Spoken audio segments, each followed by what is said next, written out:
Trabajamos por la cultura de una Argentina nueva. Secretaría de Cultura de la Nación.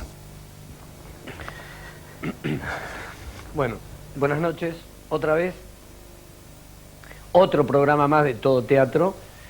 Un programa que, ya saben, estamos tratando de informar, crear mesas de discusión, presentar gente de las provincias y que toda la comunidad vaya teniendo mucha información del teatro que se está haciendo en la capital y en todas las provincias. Me olvidaba. Hoy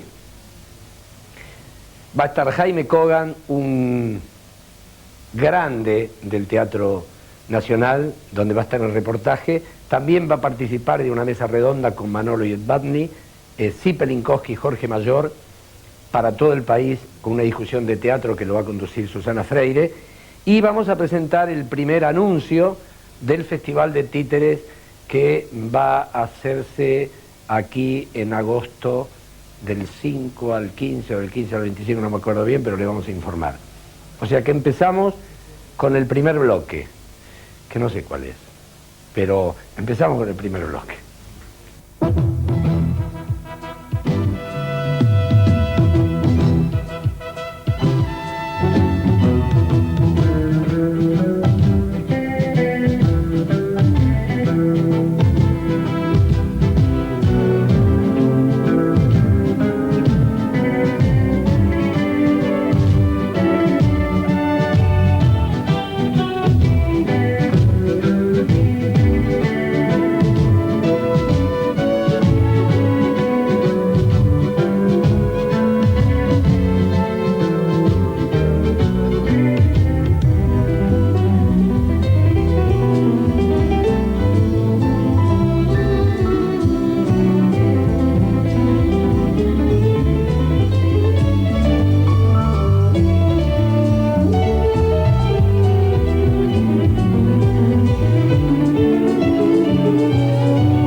Bueno, hoy en Todo Teatro, que ya va, ¿qué programa va? Como el 16, vamos por el 16, va todo el país, ahora por dos empresas, como decíamos hoy, y recuerden que un poco todo el trabajo nuestro es tratar de no perder contacto con la gente del interior.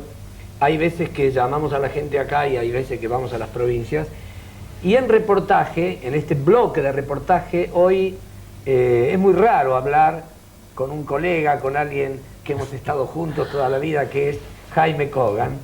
No es raro que yo te haga un reportaje. Hay algo que, sí, claro. Porque cuando yo decía, estaba contando lo de las provincias, hoy salimos por tal canal, digo, Jaime estará pensando que me he convertido en un animador de televisión.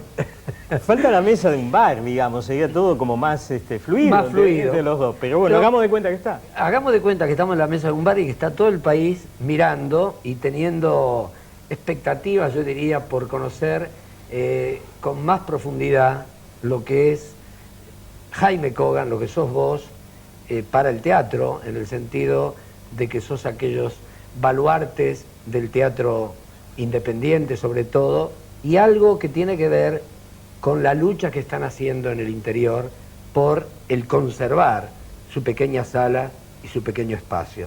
Entonces yo, antes de hablar de eso, que es el tema central, ¿qué significa el espacio? Si es algo físico o es algo más allá de lo físico, en donde yo quisiera que pongas todo el acento, que es tu experiencia, quisiera que hables un poco de tu vida en el teatro, en líneas generales, para que te conozcan y después nos metemos en este tema. Bueno, me hace sentir jovato, te aviso. Yo tengo 55, yo tengo 55. No, yo no voy a decir, no, Bueno, no lo voy a decir, pero hablar de la vida de uno ya es como... Pero lo cierto es que empiezo de muy pibe, ¿viste? 15, 16 años yo ya estaba estudiando en el IFT, en la escuela del IFT, que era una escuela compleja y completa, ¿no? Donde estudiábamos a los clásicos, donde se hacía gimnasia, donde se hacía técnica de la voz, donde se hacía historia del teatro. Donde Como se actor. hacía... Claro, pero era una escuela compleja y completa, era escuela, digamos. Hoy, bueno, la cosa se ha compartimentado, tenemos los cursos que suele haber en Buenos Aires, que son muchos, pero difícilmente haya un instituto que brinde la totalidad de esta formación que tan importante, por lo menos para mí fue muy importante, a tal punto que pude descubrir tranquilamente que no podía actuar y dedicarme a la dirección, porque más o menos venía como embalado en una totalidad, ¿no? Y en una especie de concepción del hecho teatral como un fenómeno global, ¿no? Único, no solamente con especialidades tan compartimentadas. Descubrir que tenía que dirigir y no actuar fue para mí relativamente sencillo. Yo actuaba en las obras del IFT como actor, llegué a subir al escenario en unas cuantas oportunidades. Pero antes de que sigas, pensá bien lo que dijiste, de las pocas veces que subiste a un escenario. Fueron varias obras como actor. Ah, como actor, porque en el escenario, yo toda mi vida te he visto subir y bajar del escenario. Sí, habré bajado, sobre todo en esa época donde esas pocas experiencias como actor lo que me demostraron es que no debía seguir insistiendo con la actuación. Yo no estaba concentrado en mi personaje, estaba más concentrado en lo que sucedía todo a mi alrededor, si a Zippelinkowski se le caía un objeto, si a... ¿Cómo a Zippelinkowski? Y claro, estaba en el elenco, estábamos haciendo La Bruja de Salem, yo actuaba con un personaje durante la escena del juicio y en un momento determinado en la ciudad de Rosario. Aquí hacía una niña, algo así. No hagamos el lío, ¿eh? Hacía Abigail Williams en Las Brujas.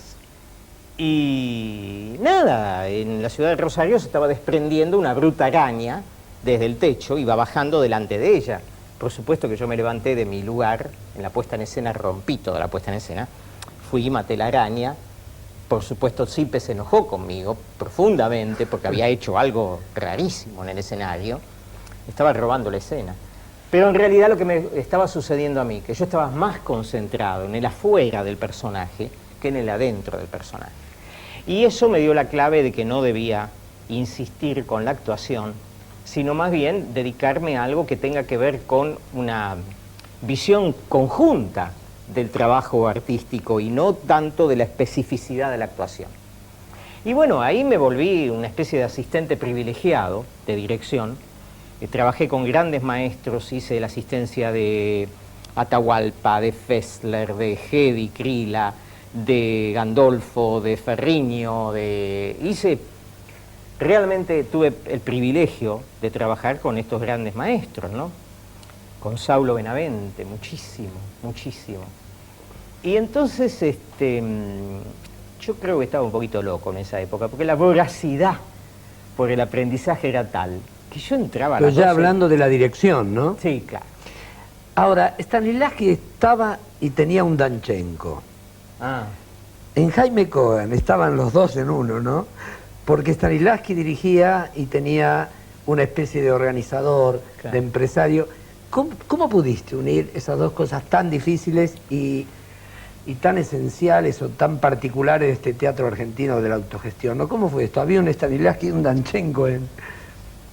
Tuve que aprender a hacer las dos cosas. Mira, vos iniciaste este diálogo con una observación sumamente seria e importante, dirigida a la gente del interior. Mantener, defender, proteger esos espacios de trabajo, esos pequeños teatros, etc. Yo recuerdo perfectamente que cuando salí del IFT, una de las primeras cosas, yo salí con todo un grupo de mi generación, éramos 10.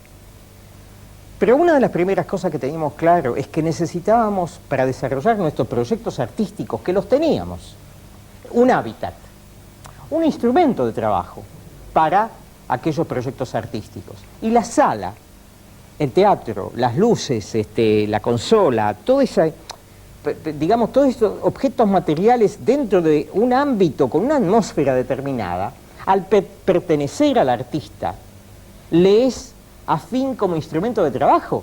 tiene un carácter utilitario, no se trata de tener las cuatro paredes. Jamás, digamos, desde el punto de vista mío y en el Pairó sobre todo, nos propusimos ser propietarios de las paredes. Esa propiedad sería como ridícula, absurda, o nos hubiera llevado hacia otro tipo de camino. Pero sí la propiedad, en el sentido del uso y la disponibilidad del instrumento de trabajo en función de los planes artísticos. Fíjate lo que está pasando en el Pairó, peguemos un salto, en el Pairó en este momento. Si nosotros queremos hacer un doble frente, tenemos que parar la sala, no puede haber ningún otro espectáculo, y dedicarnos a inventar una sala de doble frente. Por suerte la sala hoy lo permite. Es un lío, porque prácticamente es construir una sala nueva. De pronto pasamos a un espectáculo frontal, y si hay que cerrar la sala un mes y medio, se cierra. Pero ese es el destino de la sala de un grupo, de un equipo artístico. Ese es el destino, y no su programación y su explotación permanente, sino el uso del instrumento y en función de los propósitos artísticos. De ahí que tu reflexión, fundamentalmente para la gente del interior. Del interior, ¿no? Porque yo quisiera que lo reflexiones esto para todos, como si fuera lo que vos decías en una conversación de café. El teatro es un fenómeno en donde lo físico es la sala, pero hay miles y miles de grupos que no tienen la sala, ¿no? O sea que la esencia del teatro está en otro lugar. De alguna manera sí, y de otra manera no. Fíjate que las grandes compañías del mundo, las que trascienden por sus valores artísticos, suelen tener su hábitat permanente. Peter Brook tiene el Bouffe du Nord. Bouffe du Nord. La Mushkin tiene su cartullería. Pero digo, en ese sentido, es la sala la que estimula, permite y adecúa la propuesta formal y estética. En algunos casos con limitaciones. Andamio 90, la Boero está haciendo 1789, un espectáculo masivo, en una sala muy constreñida, muy pequeña. Sin embargo, ella genera una estética propia, de acuerdo a esas condiciones físicas. Pero yo iba a lo siguiente. Estas son las dificultades de tener la sala, pero está todo las ventajas. La atmósfera de trabajo es la tuya. Tus horarios no son los que pone el dueño de la sala si fuera un tercero. O el Estado cuando te dice son 4 horas porque el personal se retira después de 4 horas de trabajo. No, sos vos en tu hábitat. Un ensayo tiene que durar 8, dura 8. Claro. Tiene que durar 4, dura 4. ¿Se puede fumar? No se puede fumar. Estoy diciendo como cosas muy sueltas, como para que entendamos a qué llamo yo ese hábitat propio. Esa propiedad del hábitat, con esto termino y te dejo hablar, esta propiedad del hábitat hace a la generación de producto artístico, incide en la producción artística. Claro. No son dos cosas diferentes. Vos tenés un estudio donde das tus clases, por ejemplo. Si yo te dijera, no, dame la misma clase en un lugar totalmente distinto, tendrías que adecuarte. Claro. En cambio, en tu estudio hay como una especie de ya conocimiento del terreno y un espíritu, una atmósfera, que es la tuya. No es la mía ni la de otro. Ahora, y si no tenés sala, Jaime, es posible, acepto. como muchos de los que te están escuchando no tienen sala, están luchando. Acepto que está esa posibilidad, pero tendrán que adecuarse, que crearse una atmósfera de trabajo en el living de la casa donde se reúnen. Bueno, una pausa para, aquí no hay propaganda, pero para tener otro bloque vamos a conversar con alguien más, pero le voy a dejar a Jaime una pregunta para el próximo momento, el rato que charlemos, que tiene que ver con la temática, que es el gran problema de toda la gente, sobre todo del interior. ¿Desde dónde hablan? ¿Desde dónde cuentan sus historias? Y yo quiero preguntarle a Jaime, dejar esta pregunta, ¿desde dónde un director, un creador, cuenta la historia que quiere contar? Nos vemos en un ratito.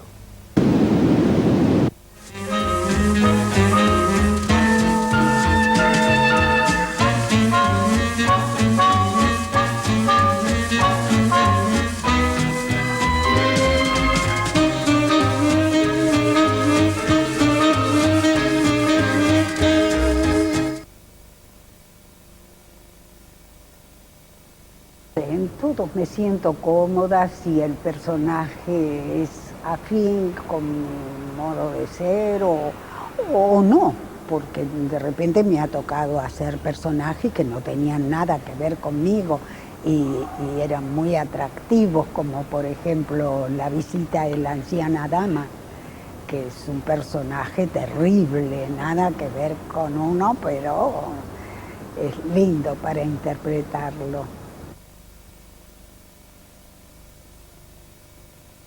Todos me dejaron algo, todos, todos. Desde Angelina Pagano, después casi inmediatamente trabajé con Blanca Podestá, y Blanca Podestá me hizo hacer todo tipo de papeles. Quiero que ella quiso formarme y para ser una actriz hay que hacer de todo. Entonces no te tenés que quedar en la damita ingenua. Y entonces yo, teniendo 15 años, que eran los que tenía cuando empecé con ella, yo salí de la compañía infantil de Angelina Pagano y pasé a la compañía ya de adultos de Blanca Podestá.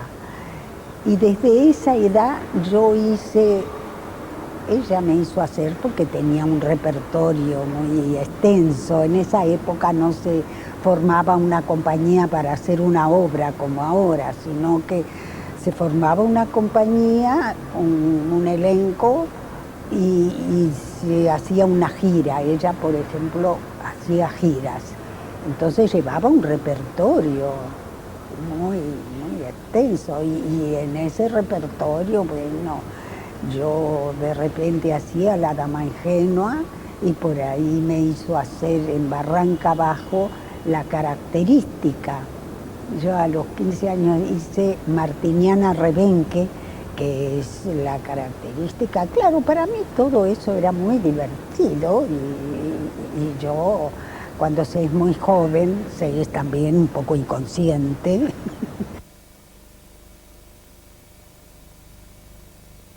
Había un actor que se llamó Pablo Acchiardi, que era muy buen actor y un hombre muy inteligente.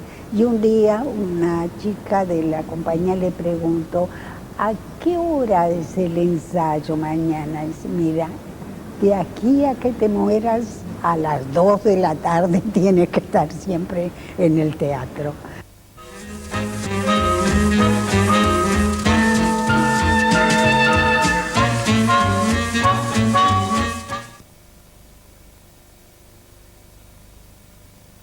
La televisión me encanta. Después del teatro, casi le diré que lo que más me gusta es la televisión. Porque el cine es muy lindo, fue lo primero que me dio a mí cierta notoriedad, porque indudablemente, pero es un medio que da mucha popularidad y todo, pero no está tan cerca del público. Es decir, el público lo mira como una cosa lejana. Había un actor que decía que la gente, el público decía: ¿serán de verdad?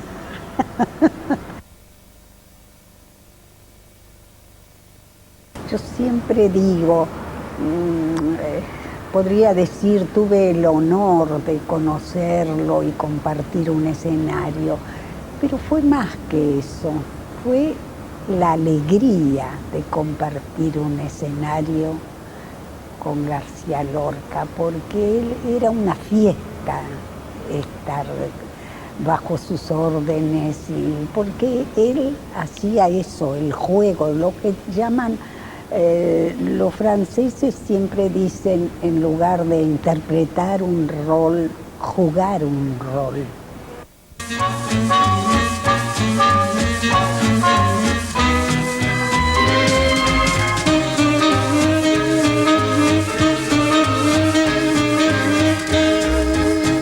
Bueno, repito un poco la pregunta, para que no escucharon el otro bloque, que es la que le hago a Jaime. Es como un disparador la pregunta para que Jaime reflexione sobre esta cosa tan complejo que es: ¿desde dónde saca un creador sus temas? ¿Cómo hace? Uno de los grandes problemas nuestros para elegir una obra: uno piensa a quién se la dirige o elige el tema que uno quiere contar o combina las dos cosas, lo que yo quisiera en este tramo es que Jaime haga una reflexión sobre cómo él saca sus temas, cómo trata de expresar lo que a él le pasa con la vida, con la comunidad, con la gente, y desde ahí contarles un tema a la comunidad. ¿Qué decís, Jaime? Estás tirando una problemática de fondo. Y que es de todos los teatreros Claro. del mundo y de este país. Pero es de Más fondo, este país. es de fondo. Porque la pregunta yo la diría, yo te cambio tus palabras, pero entiendo, ojo, entiendo de la totalidad de lo que estás planteando, pero la pregunta sería el qué decir. Y es una pregunta filosófica casi, más que tecnológica, digamos, técnica. Pasa por el tema del repertorio en un aspecto, pasa por el tema de las formas, pasa por los condicionamientos culturales de cada época, pasa por la lectura del diario a veces y la presión que ejerce una noticia en nuestra alma. Es muy complejo, es muy difícil. Yo, en forma así un poco gruesa, yo te voy a decir de dos etapas de mi vida en ese sentido. En la década del 70, del 80, nosotros nos reuníamos, todo el equipo, todo el grupo, y nos rompíamos la cabeza tratando de elucidar qué es lo que debemos decir.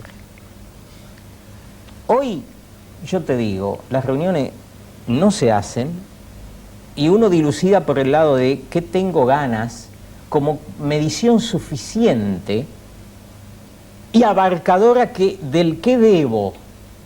¿Qué tengo ganas?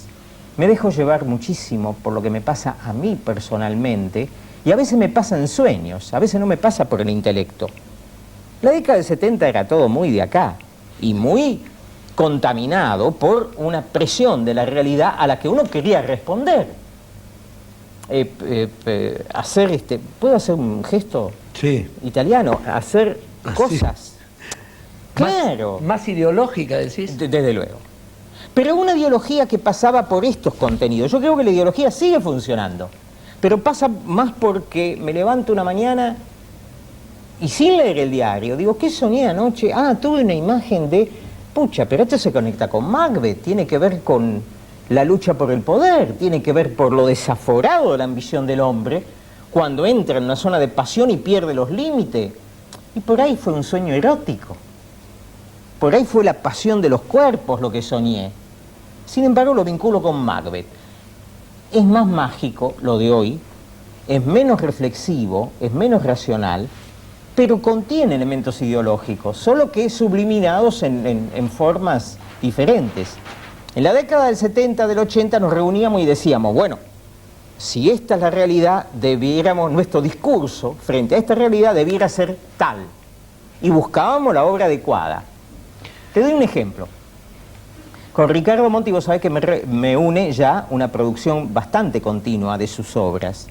Es casi como el autor que llevo bajo el brazo. O él me lleva a mí, vaya a saber. Pero, por ejemplo, Historia tendenciosa de la clase media argentina respondería a lo que te cuento de la década del 70-80. Visita esa cosa ambigua, abstracta. O La oscuridad de la razón. La última producción que hicimos en el Pairó, Sí. es mucho más, tiene mucho más que ver con lo subjetivo, contaminado, porque la subjetividad está contaminada de la ideología, pero tiene que ver más con la poesía. Entonces, no me quiero escapar de tu pregunta en cuanto a...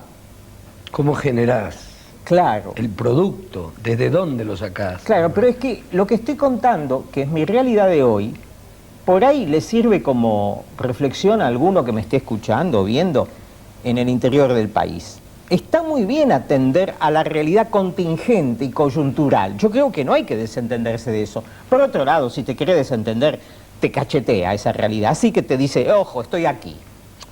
A la vuelta de la esquina, un accidente o el recorte de un presupuesto, o te dejan sin la sala, o lo que fue. La realidad se impone, está ahí. Entonces no nos calentemos tanto, porque sabemos que está. Dejemos que fluya nuestra subjetividad. permitamos que además de lo coyuntural, lo político, lo ideológico, lo social, además, funcione nuestra propia poética. Y si esa poética adquiere formas, bienvenido, hay que darle bola a esas formas. Hay que jugarse por esas formas. ¿Tiene algo que ver esto con la edad? Es muy probable. ¡Ah! No, pero en Volvemos serio. a hablar de la edad. No, te hago una pregunta en serio. Tiene porque que ver con el aprendizaje, con los Lito. años, ¿no? Esa edad, vos la viste plasmada, si recordás tus puestas Sí. en colores, en formas, Sí, sí, sí. en Sí, temas. Sí, yo creo que entre Galíndez, el señor Galíndez, y La oscuridad de la razón, por darte dos títulos de autores argentinos, ¿no?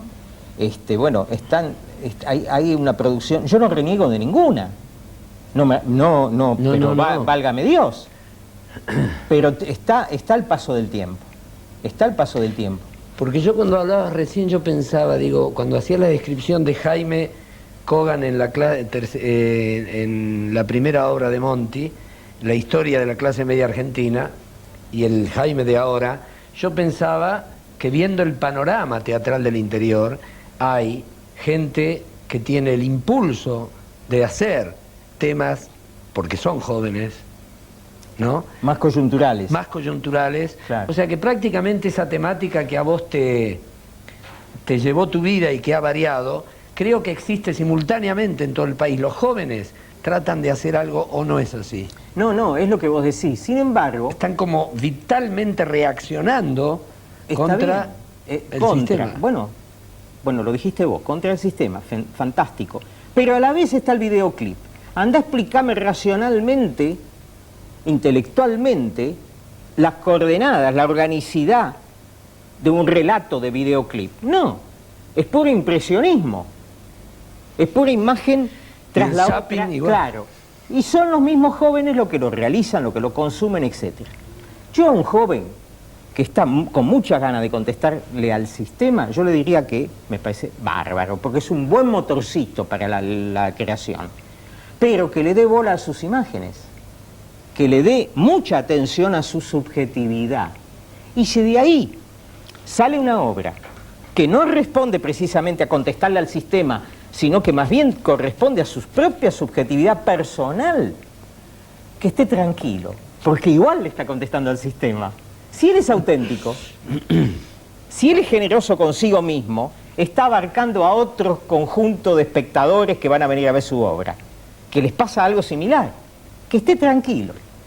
O sea que no importa si es Salta, Neuquén, Río Gallegos, no son como cosas de anécdota que no hacen a la esencia del creador, ¿no? Claro, lo que pasa en nuestra realidad es tan cambiante últimamente, los elementos son tan distorsionantes, diría yo, que estas cosas que estamos charlando un poco improvisadamente, un poco bastante, improvisadamente, habría que reunirse con esa gente, habría que charlarlo con esa gente, e incluso habría que ver sus propios espectáculos y decirles, mira, fíjate lo que te estás perdiendo.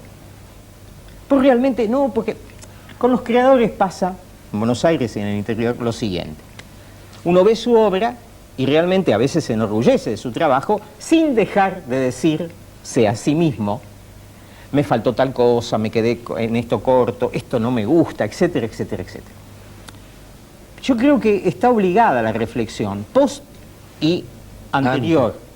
Hay que obligarse a la reflexión y dejarse, de tranquilizarse en lo siguiente. Si yo soy honesto, si soy creativo, voy a decir una cosa terrible, si tengo talento, se va a infiltrar el mensaje, el contenido, la ideología, la respuesta a un tema coyuntural, a un tema del local que no pertenece a otra región, se va a infiltrar, porque yo soy un ser humano que vive en este lugar, que tiene una alfombra en este lugar y un sillón concreto, y estoy hablando con Lito.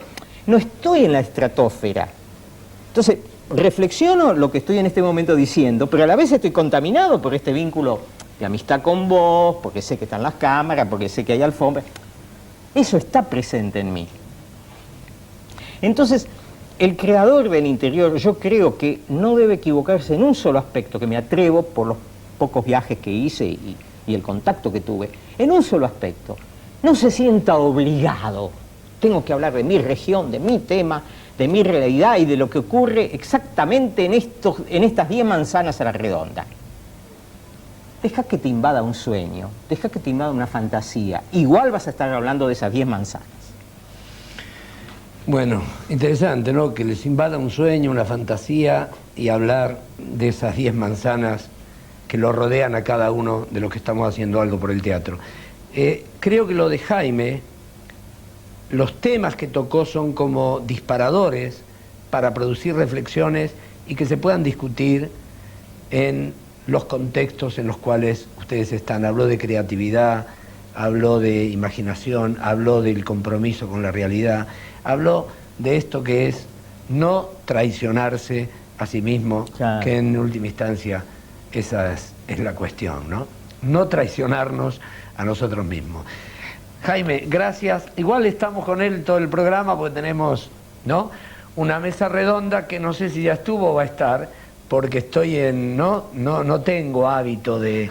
Pero, de todas maneras, en el día de hoy vamos a estar mucho con Jaime y con otros colegas que ya los vieron o los van a ver. Gracias. Gracias, Jaime. No, gracias a vos.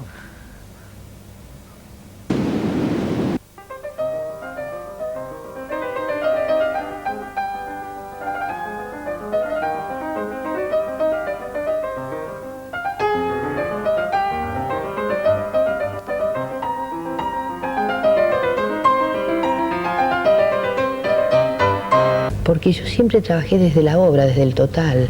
Ah, perfecto. Sí, nunca entendí eso, porque mi personaje, por supuesto que me encantaba hacer hermosos personajes y eso, pero siempre lo sentí como consecuencia de un total, como una funcionalidad.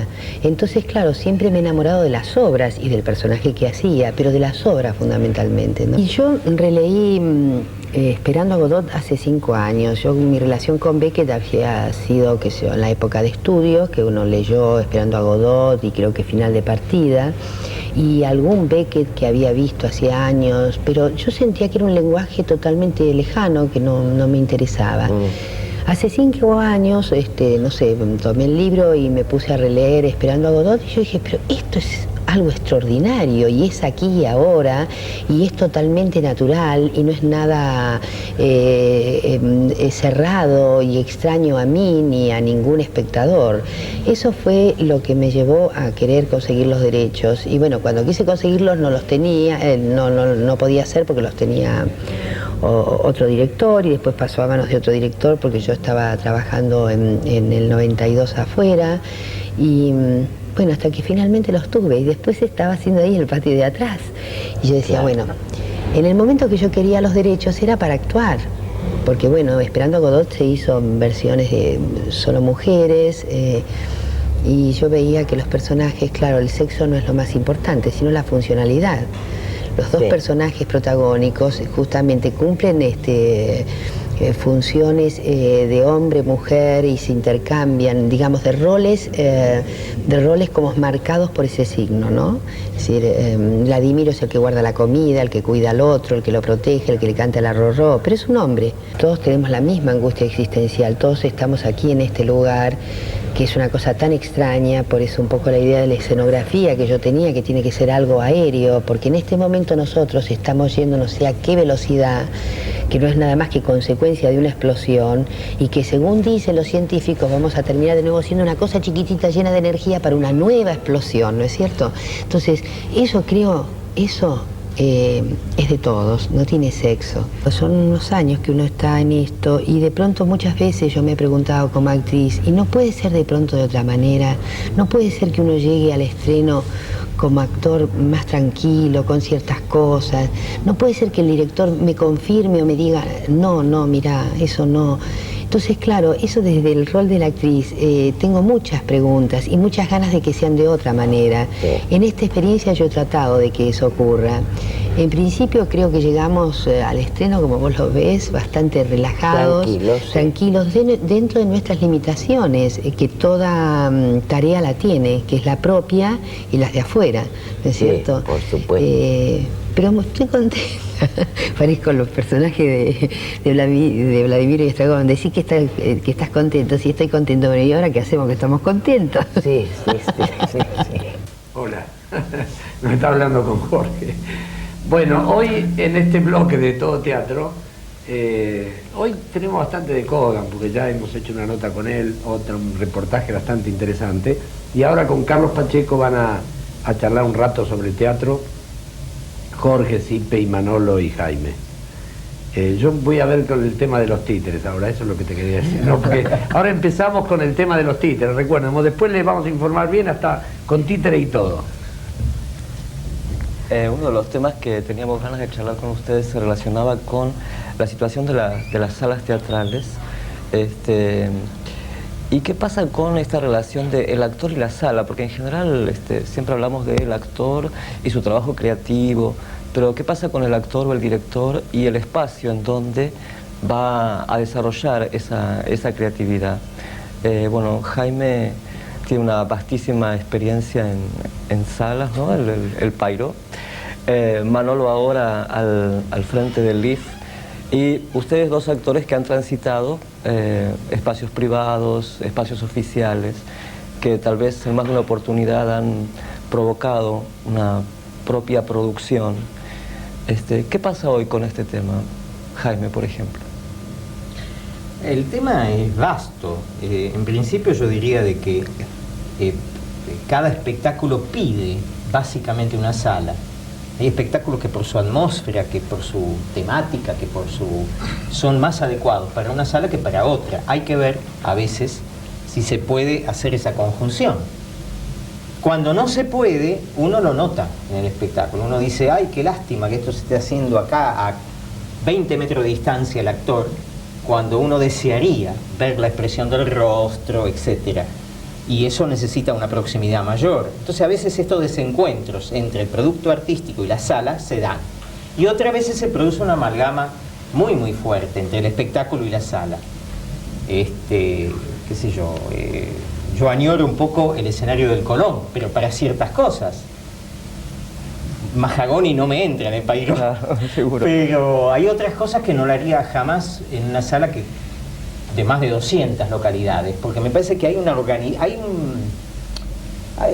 cosa dialéctica entre la estética de una obra, entre los actores y el espacio. En los últimos años se cerraron cerca de 40 espacios independientes y algunos otros espacios comerciales. ¿Esto lo sienten los actores como una ausencia fuerte? Sí, muchísimo. No, perdóname, sí. Quiero volver sobre el tema, porque me acordaba de Krinsky, inevitablemente. Siempre que estoy con vos hablamos de Krinsky. Sí, ¿En qué año lo montaron? Fue en el 86, ¿no? Sí, 86. 86, sí. Claro, yo volví al teatro ahora, y claro, para mí Krinsky no se puede hacer siendo todavía el Pairo una sala chica. Yo dije, pero acá no se podría hacer nunca Krinsky. Claro. Porque era como soñado ese espectáculo para ese teatro y para ese escenario. Refiriéndome a lo que él decía, de que cada espectáculo necesita un espacio particular, ¿no? Y yo aporto nuevamente, ¿qué pasa con la ausencia de las salas? ¿No? Digo, ¿cómo viven los actores, los directores, esta falta de espacios, estas imposibilidades de tener un ámbito donde crear, ¿no? O también esto de que, bueno, al no darse, al faltar salas, también faltan espacios en donde uno pueda adecuar su espectáculo. Y a veces uno ve espectáculos que están resentidos en su puesta porque están en otros espacios que no son los que corresponden, pero el medio no da más posibilidades para eso, ¿no? Claro, también tiene que ver la falta de espectadores, ¿no? También. No, porque yo te iba a contestar, bueno, el espacio es casi secundario en este momento cuando cada día hay menos salas, pero lo cierto es que cada día hay menos público. Hay menos espectadores también. No creo que haya menos público. Creo que hay menos público que pueda pagar la entrada del teatro normal. Menos público no, porque el San Martín y el Cervantes están llenos a $1 la entrada o a 4 o a 8. El problema acá es un problema de política cultural. ¿Qué se hace con los teatros que no pertenecen a la municipalidad o al área cultural de la Secretaría, que quieren hacer buen teatro? No pueden hacer buen teatro, porque la gente no puede pagar la entrada. Lo que pasa es que acá no existe lo que existe en algunos países desarrollados, el apoyo en general a la cultura. Entonces, una obra de interés de un autor nacional o un extranjero, un Chekhov, un Shakespeare, lo que sea, tiene una subvención, tanto en España como en Alemania, como en Francia, como en Italia. No lo hacen los empresarios, porque el empresario frente al Cervantes y al San Martín no puede competir y no va a querer hacer más teatro serio, porque es imposible. Hoy 2 personas al teatro para ver una obra son 60 pesos. Y 60 pesos, la gente que le gusta profunda, el porcentaje de gente que le gusta profundamente el teatro no puede pagar 60 pesos. ¿Y este abono que han lanzado los productores, pensás recién ahora lo lanzaron? Creo que va a dar sus frutos. De todas maneras son 15 pesos. Sí. Tiene que pagar una entrada de 30 y después pagar de 15. Lo que pasa es lo que decía Jaimito. ¿Yo te puedo llamar Jaimito? Podés, mi amor. Porque para mí... No, ¿de qué otro modo nos vamos a llamar? Yo lo llamo también de otra manera. Para mí es, todavía sos Jaimito, el que decía que nosotros éramos vacas sagradas. ¿No te acordás de esa época, Jaime? ¿Cómo? Estamos hablando del Teatro IF. Estamos hablando del Teatro IF de hace muchos años, cuando yo era chiquita y Jaime era grande. Pero de todas maneras él me llamaba a mí vaca sagrada.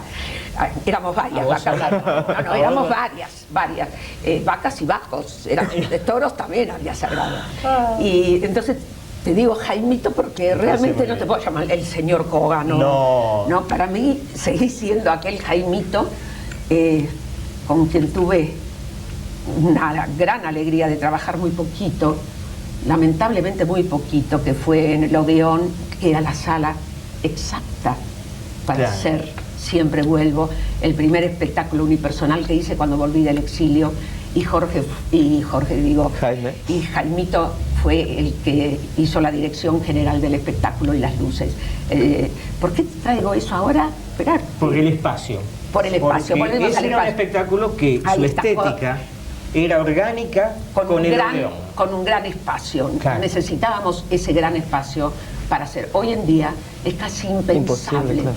Es casi impensable. Además el Odeón además el Odeón no está más. ¿Y el público asistía más al teatro? Estaba completo, sí. Estamos hablando del año 82, era como una especie de qué sé yo, de proclama, de panfleto artístico, de resistencia, ese espectáculo, en el cual nos atrevimos a hacer de todo ahí. ¿No es cierto? Hasta yo aparecí media desnuda. Hasta eso. Quisiste que aparezca hasta eso. Sí, con medias caladas, no exageres. Medias caladas. Manolo, ¿cómo vivís en el IF esta situación que estamos desarrollando? Estás atrasado en una información. No estás más en el IF. No. Además estamos hablando del IF. No estoy como director artístico del IF, pero sí hay 3 mañanas. ¿Seguís con eso? Que se está, en fin, hace muchos meses se está haciendo y entonces eso me deja contento. Es lo único que puedo decir con respecto a ese tema. Claro, uno siguiendo el hilo primero, ¿no? Como director busca el espacio adecuado y a veces cuando ese espacio no es suficiente uno vuela. Yo he sido mucho más ecléctico, pasado de un espacio a otro constantemente y me aburría. La verdad que me acuerdo de Teatro del Centro donde hicimos cosas fantásticas y en un buen momento se me terminó esa cuerda y entonces después vino Teatro Contemporáneo donde reformamos el espacio para hacer, en fin, una obra de autor argentino y después de pasar por París y ver lo que hacía la Mushkine, entonces inventamos el Galpón del Sur y en un momento dado quise irme a lo más elemental y entonces fue el monólogo de Ingrid Pelicoy en la sala del Cervantes, en la sala chica. Y después volví a Lis por un periodo de 1 año y medio, donde otra vez quise probar un espectáculo complejo usando el giratorio. Así que es un poco, efectivamente, uno piensa en el espacio y se acomoda, digamos, o lo busca el espacio para cada cosa, lo que es en este momento un lujo imposible. Claro. Ahí en fin, lo del CIPE recién. Vivimos en la sociedad de mercado pura, se acabó la Argentina vieja y se acabó para el teatro también groseramente. Acabar del todo no. Estamos nosotros. Yo creo que todavía estoy hablando de la economía, estoy hablando no de nosotros. Pero hay que romper de alguna manera. Si fuimos luchadores en momentos mucho peores que estos, dimos la cara. ¿Por qué no la damos ahora? ¿Por qué no nos organizamos? ¿Por qué no se pide lo que estamos diciendo ahora, acá? Si está en nuestro ser, luchar por el teatro. Siempre luchamos. De alguna manera, teatro independiente, después teatro abierto, siempre. Hay cierto tipo de actores y directores y gente de teatro, esos que tienen como decía Strele, una gran disponibilidad del corazón, que son los de verdad, que son la gente de teatro de verdad. Esa tiene que salir ahora. Yo concuerdo totalmente con ella. Yo creo que en este momento viene la necesidad de levantar la voz, sobre todo aquellos que estamos embarcados en cierto teatro de arte, diría, privado o no, independiente o más profesional, no importa, teatro de arte. Estamos quedando al margen del fenómeno competitivo que ha abierto el Estado y que me parece con alto grado de justificación. A mí me parece muy interesante que la iniciativa de Pacho O'Donnell con el Cervantes produzca un reciclaje de público, una llegada de público, pero lo que yo critico es que no se convierta en un hecho aislado, porque entonces tiene el carácter de una pirotecnia, sirve muy precozmente y muy precariamente. No, y además es un desbalance totalmente al otro teatro. Porque estamos apuntando a la misma franja de espectadores. Si vos pones una entrada a $1, protege otros espectáculos de arte, subsidiándolos, para que también el público se recicle por el Cervantes, por el Pairó, por Andamio 90, o por algún espectáculo comercial cuyo valor artístico, su propósito estético, sea valorable. ¿Cómo podría ser esta subvención? Y es como en todos los países existe eso. Un productor presenta una obra, voy a hacer un Chekhov. La producción cuesta tanto, van a estar estos actores, y el gobierno te da el 80% por hacer Chekhov. O Cosa, o Shakespeare, o lo que quieras, Benavente, ¿no? Pero eso es en Alemania, es en Italia, es en España y es en Francia, lo mismo. Y nosotros acá es una desprotección total. Lo que pasa que a veces se olvida que el teatro es un hecho artístico, es cultura, no es solamente entretenimiento. Eso tiene un costo. La cultura siempre lo tuvo, un costo grande.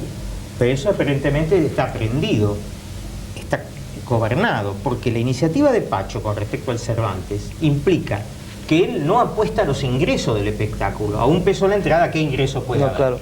Está pagando exactamente lo que acaba de decir Zipe, está pagando a pérdida la producción de un espectáculo que él considera que lo merece. Pone a $1 la entrada para que venga masivamente el público y cumple una muy interesante iniciativa. Pero ¿cómo hacer para que no sea una iniciativa aislada y se transforme en una política? No solamente eso, y hunda a todos los otros teatros. Ese es el problema más grave. Ahora, es decir, que hay otros teatros que no pueden resistir, porque indiscutiblemente la gente que tiene ganas de ir al teatro y puede ver un hecho artístico por $4, por $1 o por $6, llena los teatros. Pero nosotros no lo podemos hacer. Este país tiene una profunda tradición teatral como había tres funciones por día. Y además con compañías que han tenido sus propias salas, o sea, con una lucha muy continuada al cabo de las décadas, aún en momentos muy difíciles como fue la dictadura y teatro abierto. ¿Por qué piensan que nunca se pudo llegar a generar un proyecto teatral fuerte que permitiera que no se cerraran las salas, que se crearan sistemas de subvenciones? sea, ¿qué pasó en nuestra historia de teatro? Aún con toda esta fuerza que tuvimos al cabo de las distintas décadas, ¿por qué nunca se pudo armar ese proyecto, consolidar ese proyecto? ¿Qué nos pasó? Yo tengo mi opinión, muy chiquitita, a ver, Jaime, si me permiten, muy chiquitita. Yo creo que cortedad de vista político. Así de claro. Es un tema político y es corto de vista. El funcionario, los organismos, el Estado mismo no cree en este tipo de inversiones. No le importa. ¿Y por qué? Porque el teatro es cultura y la cultura hace pensar mejor a la gente, y cuando la gente empieza a pensar mejor, actúa mejor. Está bien. La ecuación es muy fácil y el teatro es la manera más rápida de llegar a la gente, al alma. ¿Vos qué pensás? Sí, yo creo que una cosa es la lucha a la que estamos acostumbrados y que, en fin, forma parte de nuestro organismo casi, el pelear por una solución, una respuesta, que son las que se anunciaron aquí y otras que se pueden ir planteando. Lo que yo quería decir es que hay un proceso devastador económico, de mutación absoluta de la economía. Nosotros mismos podíamos de alguna manera subvencionarnos nuestra propia actividad teatral. Hoy ya eso es casi imposible y entonces hay que revisar estructuralmente, económicamente, cómo es la Argentina y el mundo económico, diría con todas las letras, la economía de Cavallo, que es la economía por mandato económico universal, y donde el lucro es el factor fundamental. Entonces esta es la realidad en la que nosotros nos movemos, y contra ese esquema económico pelear aisladamente es un poco, en fin, no creo que alcancen las fuerzas, pero bueno, no hay otra solución que pelear nuestra porción o nuestra, en fin, nuestra manera de ver el teatro, como acá se dijo, con muy justa razón. Bueno, y sí, el deseo más grande que tenemos nosotros es que todas las personas que traemos para las charlas, para las mesas de discusión, para los reportajes, el deseo más grande es que sean un estímulo para toda la gente del interior, para todos los teatreros, un estímulo para no claudicar, no abandonar, no aflojar en esta difícil tarea que tiene que ver con el teatro, las artes en general, pero el teatro en particular. Por eso deseamos mucho que les pueda servir todo el estímulo que les pueden dar esta gente como Lovero, Jaime, Manolo, Sipe, Jorge. Una cosa, esto es muy importante, porque recuerden, para todos, el 6 de julio a las 16 horas y a las 18:30, no a las 18, a las 18:30, todas las ciudades que van a contar su historia en este proyecto de Recordando Quiénes Somos, estén con la Radio Nacional, porque va a salir en cadena Arriba el Telón para todas las ciudades simultáneamente. Recuerden, de todas maneras, de aquí al 6 de julio yo lo voy a ir anunciando. Perdón Río Negro, pero no podemos ir este fin de semana por problemas que ya le vamos a informar personalmente, pero lo vamos a dejar para otro fin de semana. Y yo les voy a explicar por qué. Las revistas, recuerden, tienen que venir a través de los delegados el 21 o 22 de julio a Parará, Entre Ríos, donde vamos a traerlas a Buenos Aires y de ahí imprimirlas. Y les iba a decir una cosa más y me olvidé. Lo del horario, lo de las 100 ciudades, lo de la revista, lo del programa para Río Negro. Creo que va a Formosa el 28 o el 29 y bueno, creo que era eso. Bueno, nos vemos en el próximo Todo Teatro. Recuerde que van en 2 canales, ¿no? Susana. 2 empresas. En 2 empresas, en una y en otra. No la digo para que no haya chivo. Chao.